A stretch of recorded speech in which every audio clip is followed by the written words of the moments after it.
Boa tarde. Nesse segmento do Visão Libertária, vamos ao artigo sugerido por David Astarte, escrito por Rodolfo Andrello e narrado por Peter Turguniev. Brasil vê mídia digital crescer e 331 veículos jornalísticos serem extintos. Jingle bell, acabou o papel. Não faz mal, limpa com o jornal. Possivelmente as próximas gerações não mais cantarão esse trecho da cômica canção natalina. Segundo o levantamento do portal Poder 360, nos últimos anos aconteceu uma perca de 10% nas tiragens dos principais jornais do país. Essa mesma matéria ainda destaca a quase falência de grandes empresas jornalísticas, como o Grupo Abril, e outros projetos de adaptação digital que passam outros nomes do ramo, como o Grupo Globo e a revista Galileu. Talvez fosse até surpreendente que algumas marcas tradicionais ainda consigam se sustentar no meio de toda essa turbulência de revolução tecnológica, mas pode-se presumir com certo grau de exatidão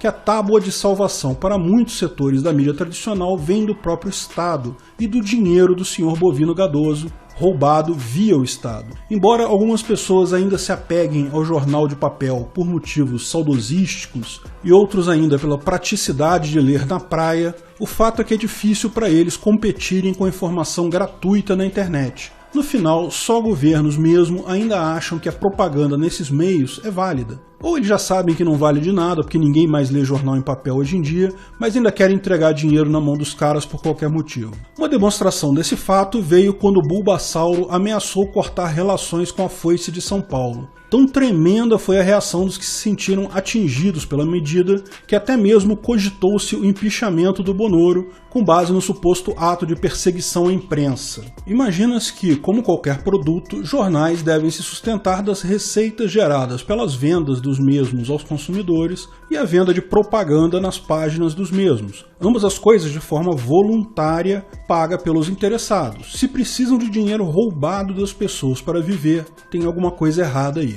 Uma coisa é certa, políticos nem sempre serão elogiados por gastar dinheiro do contribuinte na compra de jornais tradicionais. O portal esquerdista GGM, por exemplo, destacava em matéria de 2018: Alckmin gastou 28 milhões comprando Veja, Isto É e Época para distribuir nas escolas. Já em 2010, outra publicação esquerdista estampava: desde 2004, o PSDB paulista gastou 250 milhões com mídia, quase tudo sem licitação. No mesmo sentido, a Rede Brasil Atual publicou em 2016: Alckmin usou 3,37 mi da educação em assinaturas de jornais e revistas dos amigos. Como se vê, petistas acham motivo para reclamar quando os políticos estão comprando jornais tradicionais. E também não tem dificuldades em reclamar quando políticos deixam de comprar jornais tradicionais, como o Bolsonaro tentou fazer com a Folha. Tal dissonância cognitiva, naturalmente, é obra de um sistema filosófico arbitrário que é totalmente divorciado da lógica. Fato é que essa tendência que deve aumentar durante os próximos anos,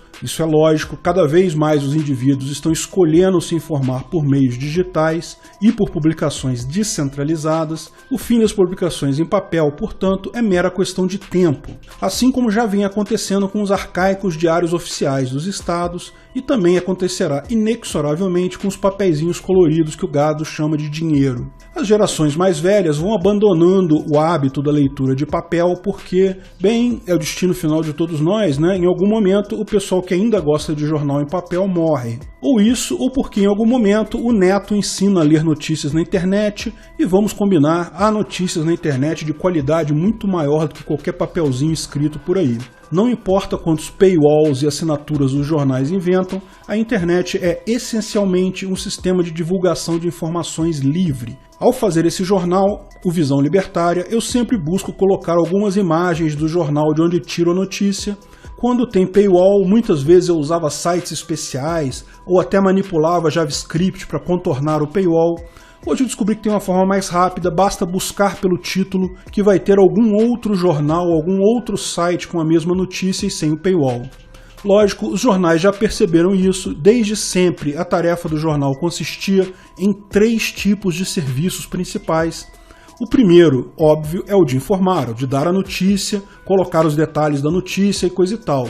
Mas esse era só um dos pontos. O segundo era a editoração, decidir o que é notícia de fato e o que não é. Pode parecer besteira, mas pensa bem, ninguém seria capaz de ler todas as notícias do mundo. Existem dezenas de notícias que são irrelevantes para alguns leitores e outras são relevantes. Um bom editor é capaz de separar o que o seu público-alvo quer saber e deixar para lá outras notícias que simplesmente são irrelevantes para aquele público-alvo. Podem ser relevantes para outro público. O terceiro ponto é justamente o comentário, a opinião, é pegar aquele fato puro e simples e explicar como isso é algo bom ou ruim, ou em que isso afeta os padrões morais e valores daquele grupo de pessoas. Isso, lógico, é sempre feito com algum padrão ideológico, político ou moral. Sim, lógico que jornais podem fazer outras coisas também. Fazer grandes documentários sobre um tema, podem fazer jornalismo investigativo, indicação de peças, filmes,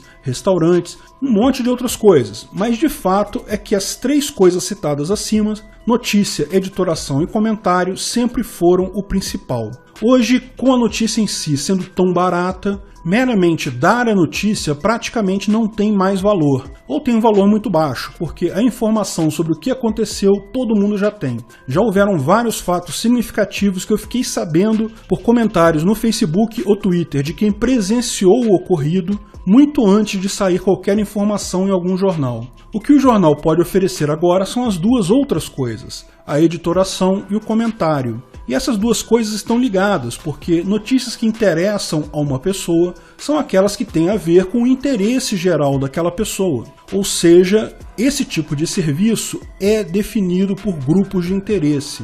Na época dos jornais físicos, eu geralmente pulava um monte de páginas e gostava de focar em economia e esportes, que era o que me interessava. Mas se o serviço que você vai oferecer é exatamente a editoração, então é importante ter esse tipo de definição. Você tem que saber o tipo de notícia e o tipo de comentário que o seu público quer. E aqui está o real problema dos grandes jornais. Eles estavam acostumados a vender para uma grande quantidade de gente, mesmo que a linha editorial não fosse exatamente a mais relevante para essas pessoas, simplesmente porque não haviam alternativas. Era melhor comprar aquele jornalzão e ignorar as partes que não interessavam. A questão é que agora é possível especializar isso ao infinito. E os jornais, sem perceber, ou talvez intencionalmente, acabam focando em um público específico. Os jornais do Rio, por exemplo, focaram em esquerdistas endinheirados do Leblon.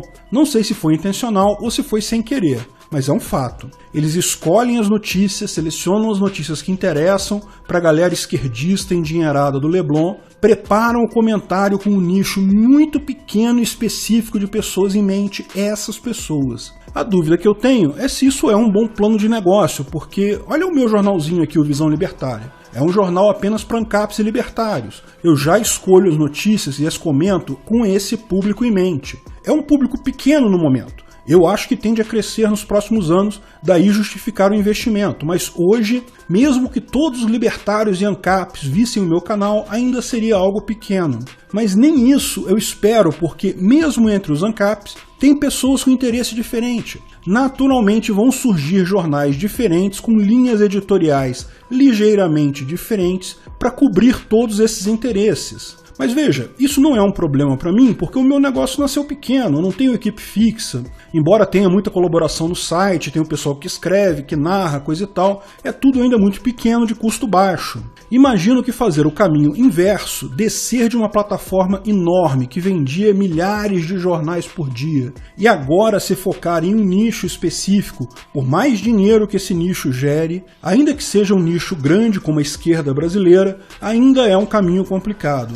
Fico imaginando a ginástica financeira que o pessoal do Globo, da Folha e outros grupos estão precisando fazer. Sei que muitos desses jornais hoje em dia só se mantêm pelas verbas do governo ou por outros negócios paralelos. Por exemplo, o PagSeguro é do Grupo Folha e a televisão é o que mantém o jornal O Globo e outros arranjos desse tipo. A questão é, Por quanto tempo esse pessoal vai achar que vale a pena sustentar um projeto não só deficitário, mas sem perspectiva alguma de voltar a ser superavitário no futuro? Jornais não apenas não dão dinheiro hoje, como a expectativa é que deem cada vez menos ao longo do tempo. Um dia, os acionistas da PagSeguro vão pensar, poxa, fecha esse troço de jornal que o nosso lucro sobe. Enfim, é um desafio para eles no mundo todo. Todos os jornais do mundo estão com esse tipo de problema. Eu desejo muito boa sorte aos empresários desses jornais, mas como somos competidores agora, não desejo tanta sorte assim.